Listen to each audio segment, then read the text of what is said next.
Big boss Telugu 9లో జరిగిన Tanuja versus Ayesha nominations గొడవ గురించి ఓ లుక్కేద్దాం. ఇక్కడేం జరిగిందంటే బిగ్ బాస్ హౌస్లోకి మాజీ కంటెస్టెంట్ అయేషా వచ్చి ఇప్పుడున్న కంటెస్టెంట్ తనుజను నామినేట్ చేసింది కదా.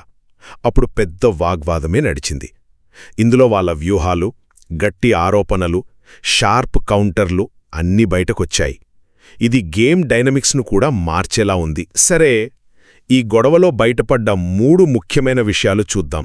మొదటిగా అయేషా ఆరోపణలు. తనేమో ఎపిసోడ్లన్నీ చూసే వచ్చానని చెప్తూ తనుజ తన నాన్న అంటే హౌజ్లో తండ్రిలా చూసుకునే భరణి బంధానిచ్చి ఇంకా ఏడవడం, అరవడం లాంటి ఎమోషనల్ స్ట్రాటజీని వాడుకుని ఫేవరిటిజం చూపిస్తోందని, వేరే వాళ్ల ఆటను ముఖ్యంగా భరణి ఆటను దెబ్బతీస్తోందని ఫైర్ అయింది. ఇది ఇండివిజువల్ గేమ్ అని తనుజనే తన ఫస్ట్ టార్గెట్ అని కూడా క్లియర్గా చెప్పేసింది. రెండవదిగా తనుజ ఇచ్చిన గట్టి కౌంటర్.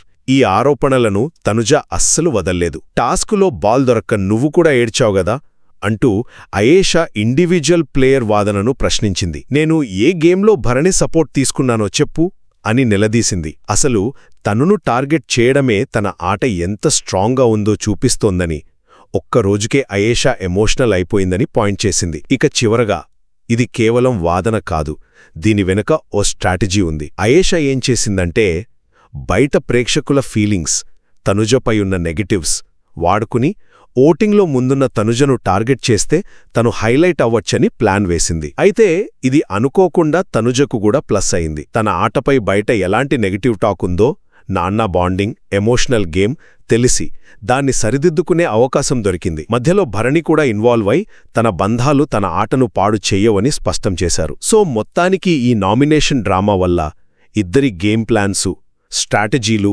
హౌజ్లో అసలు డైనమిక్స్ ఎలా మారుతున్నాయో క్లియర్గా బయటపడింది.